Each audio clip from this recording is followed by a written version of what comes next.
भारत माता की, भारत माता की जय। मां भद्रकाली, भद्रकाली अम्मवारी महत्यानिकी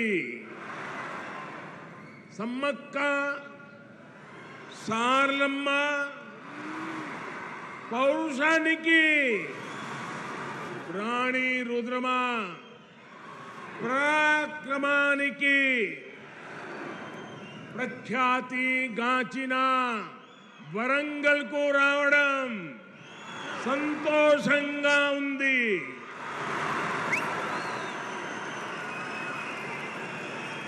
आज मैं एक बीजेपी कार्यकर्ता के रूप में वारंगल में आप सबके बीच आया हूं।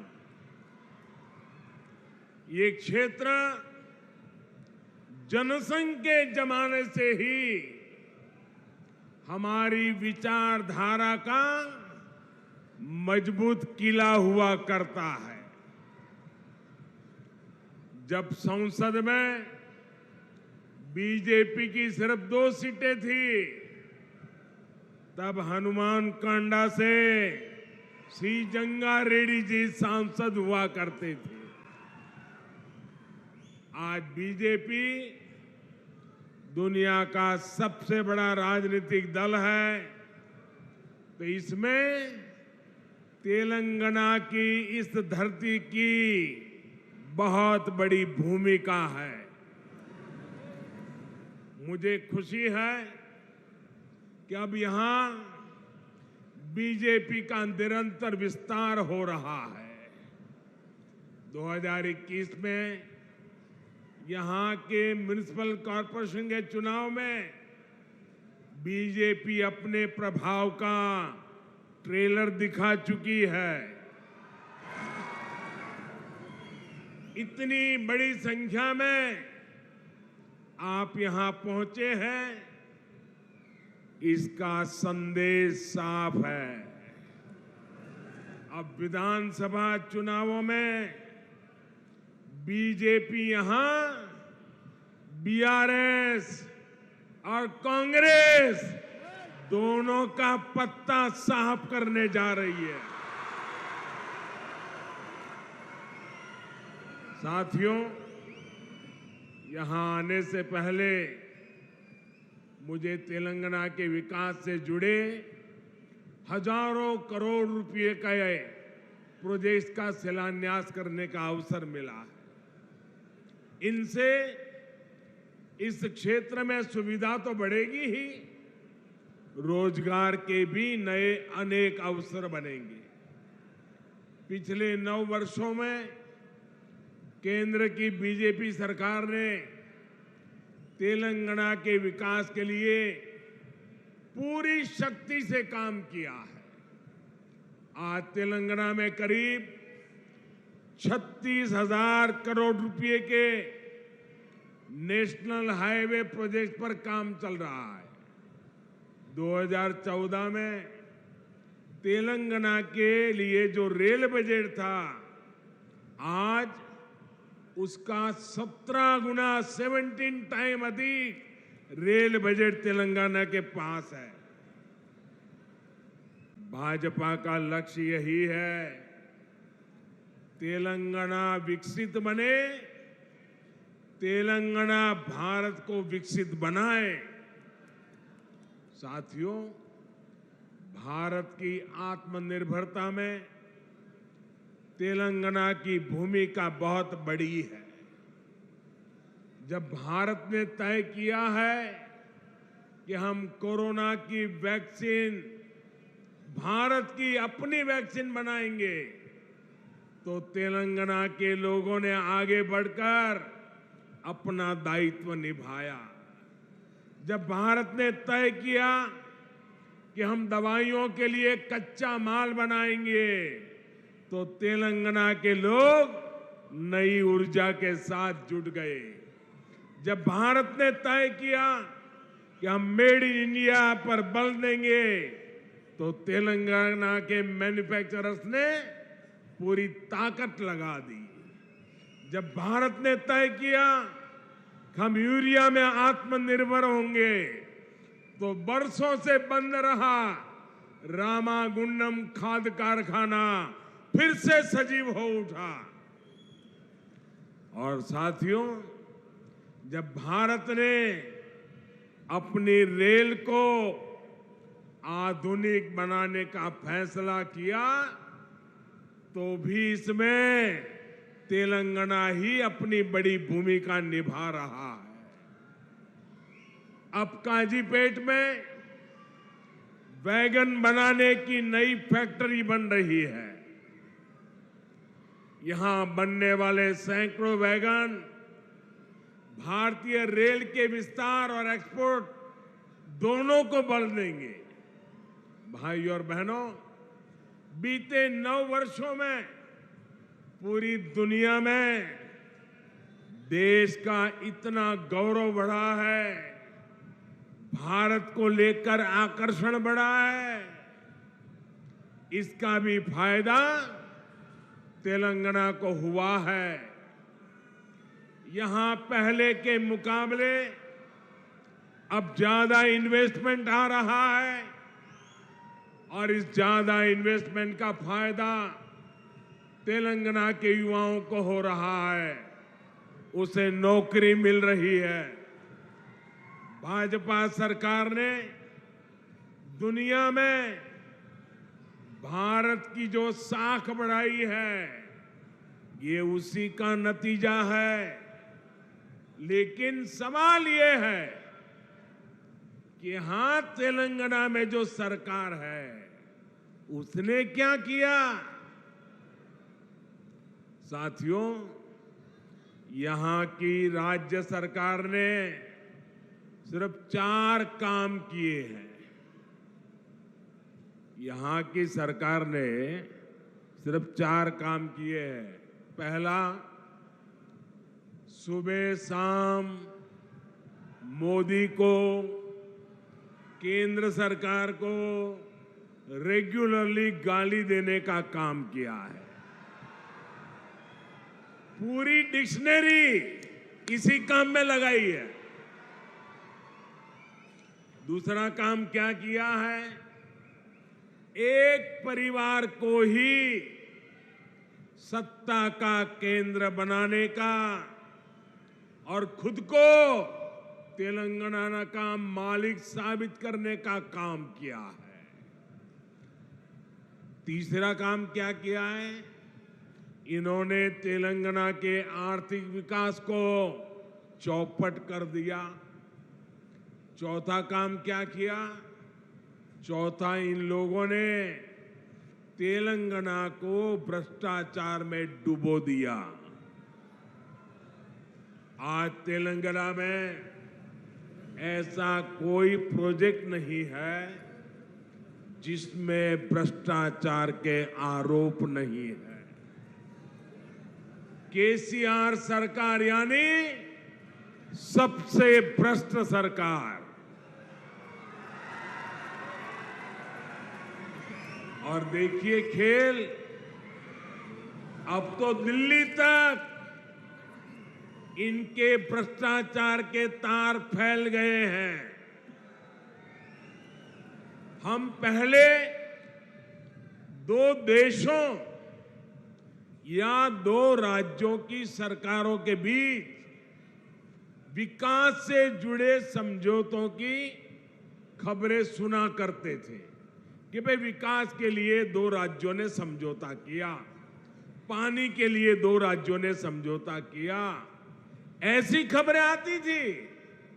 लेकिन ये पहली बार हुआ है जब 2 राजनीतिक दलों और 2 राज्य सरकारों के बीच भ्रष्टाचार की डील के आरोप लगे हैं।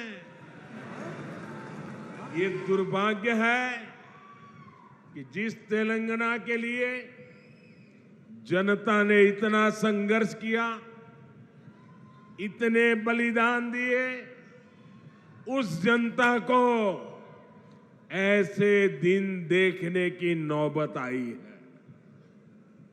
और साथियों, मैं एक और बात कहूंगा, यहां सत्ता में जो परिवार बैठा है, जो करोड़ों को घोटालों में लिप्त है, जिस पर जांच एजेंसियों का शिकंजा लगातार कस रहा है, जिसकी पोल तेलंगाना के लोगों के सामने खुल चुकी है, वो परिवार अब तेलंगाना की जनता को गुमराह करने के लिए, माइंड डाइवर्ट करने के लिए नए नए हथकंडे अपना रहे हैं। आपको इन हथकंडों से, इनकी चालबाजियों से सावधान रहना है। साथियों, मैं जब भी तेलंगाना आता हूं, आप सभी लोगों की एक और छटपटाहट समझ आती है। आप लोगों ने कभी नहीं सोचा था कि एक दिन इस तरह परिवारवादी राजनीति के शिकंजे में हमारा तेलंगाना फंस जाएगा। परिवारवादियों को सिर्फ अपने बच्चों, अपने बेटे बेटियों के भविष्य की चिंता होती है। उन्हें देश के, तेलंगाना के दूसरे बच्चों का भविष्य बर्बाद होने से कोई फर्क नहीं पड़ता। और देश के लोगों को, तेलंगाना के लोगों को एक और बात भी नोट करनी होगी। ये जितनी भी परिवारवादी पार्टियां हैं, उनकी नींव भ्रष्टाचार पर खड़ी होती है। परिवारवादी कांग्रेस का भ्रष्टाचार पूरे देश ने देखा है। परिवारवादी बीआरएस का भ्रष्टाचार पूरा तेलंगाना देख रहा है। कांग्रेस हो या बीआरएस, दोनों ही तेलंगाना के लोगों के लिए घातक है। इन दोनों से ही तेलंगाना के लोगों को बचकर रहना है। साथियों, किसी भी जनप्रतिनिधि के लिए सबसे बड़ा पाप होता है अपनी जनता का भरोसा तोड़ना। और यहां की राज्य सरकार ने तेलंगाना के लोगों का भरोसा चकनाचूर करने का पाप किया है।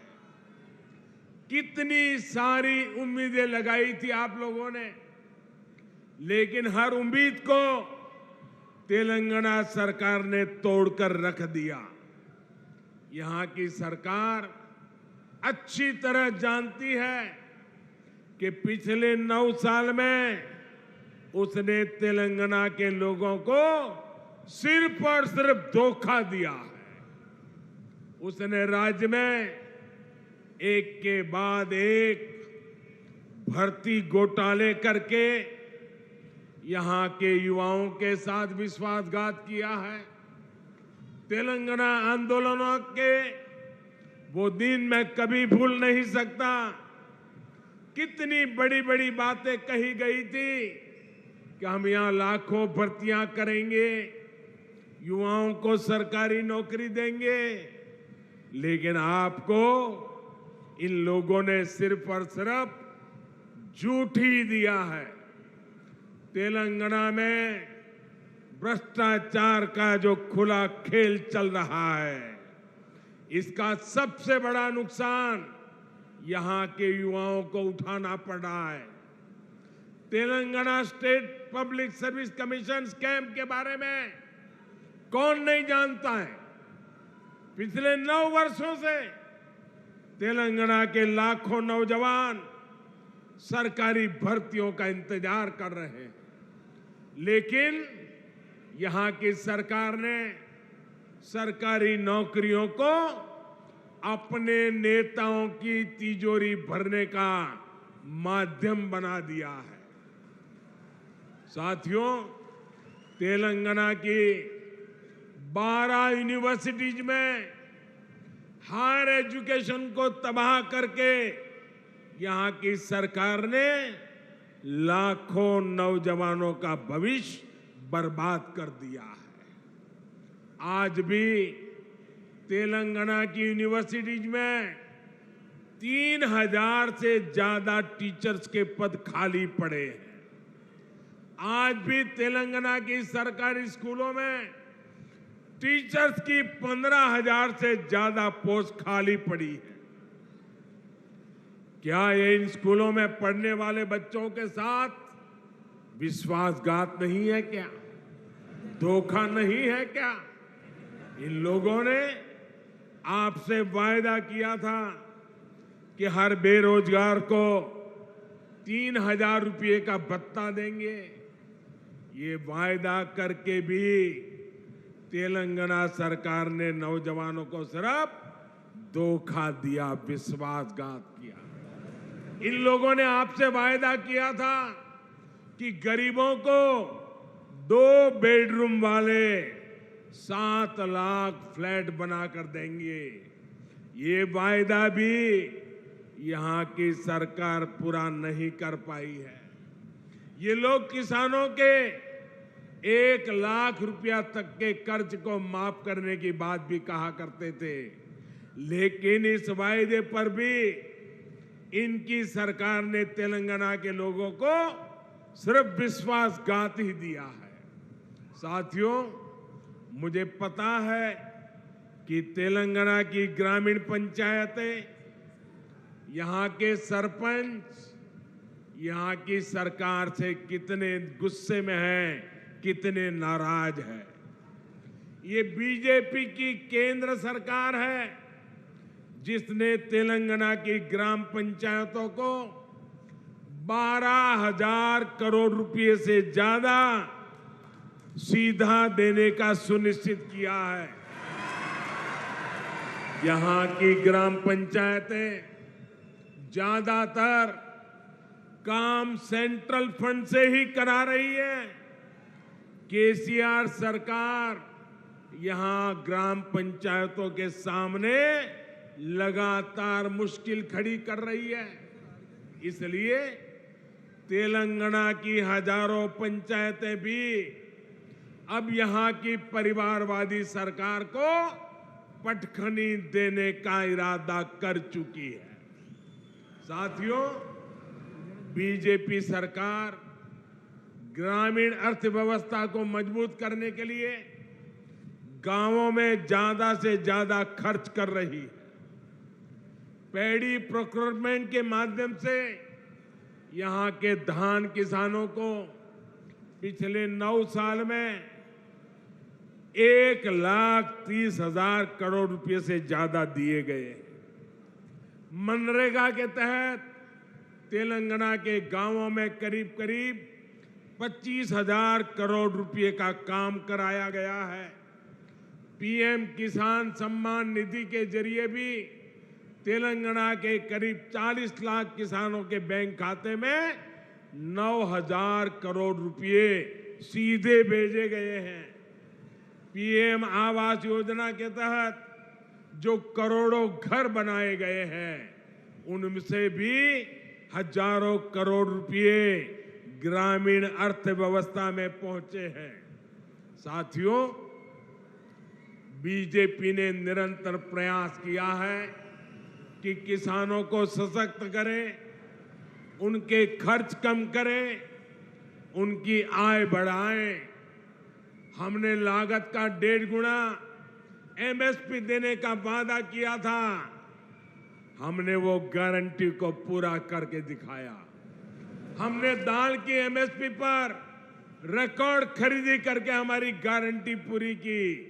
हमने सिंचाई के नेटवर्क को सशक्त करने का वादा किया था, वो गारंटी भी हमने पूरी की।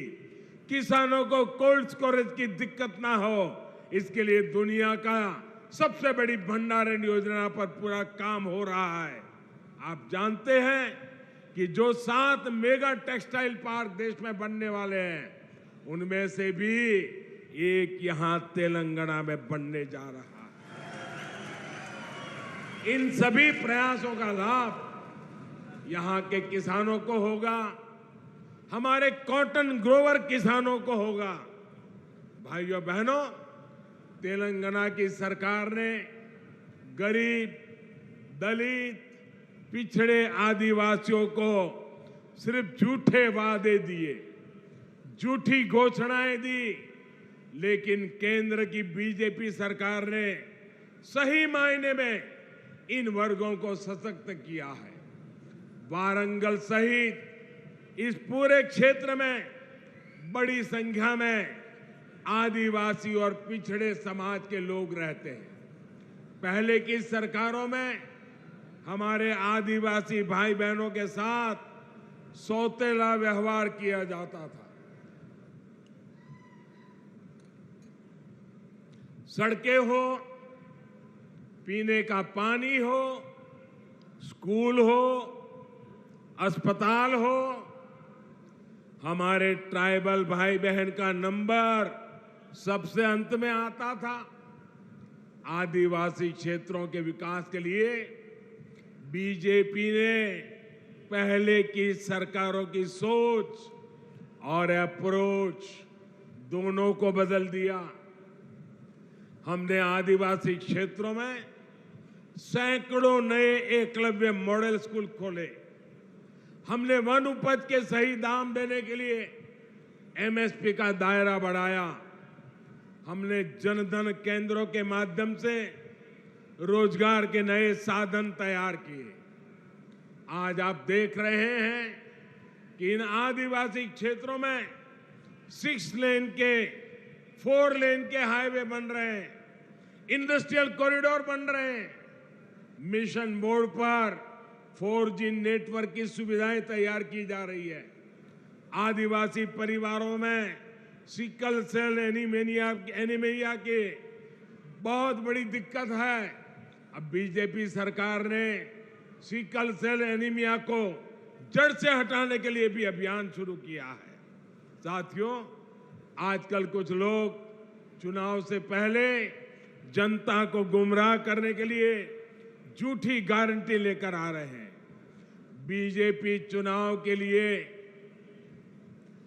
झूठी बातें या झूठी गारंटी कार्ड नहीं बांटती। अगर बीजेपी हर गरीब परिवार को मुफ्त राशन देने की बात करती है, तो पूरा राशन गरीब के किचन तक पहुंचता है। बीजेपी अगर आयुष्मान भारत कार्ड देती है, तो 5 लाख रुपए तक का मुफ्त इलाज हर गरीब परिवार को मिलने लगता है। अगर बीजेपी घर घर टॉयलेट बनाने का अभियान शुरू करती है, तो हर गरीब, दलित, पीड़ित, पिछड़े आदिवासी के घर तक सुविधा पहुंचती है। अगर बीजेपी गरीब परिवार की बहनों को नल से जल देने का भरोसा देती है, तो ये काम पूरा करके भी दिखाती है। तेलंगाना की जनता ये सब कुछ अनुभव कर रही है। इसलिए आज तेलंगाना की आकांक्षा है, आज तेलंगाना की आशा अपेक्षा है, अब की बार बीजेपी सरकार, अब की बार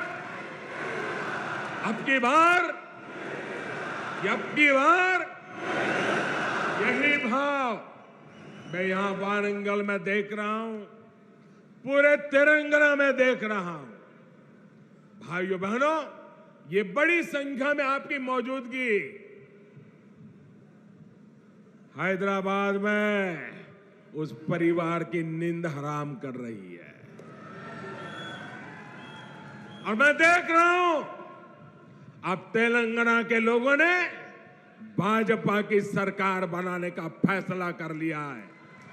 मैं फिर एक बार आप सबको बहुत बहुत शुभकामनाएं देता हूं। बहुत बहुत धन्यवाद। मेरे साथ बोलिए भारत माता की। दोनों हाथ ऊपर करके पूरी ताकत से बोलिए भारत माता की जय, भारत माता की जय, भारत माता की जय।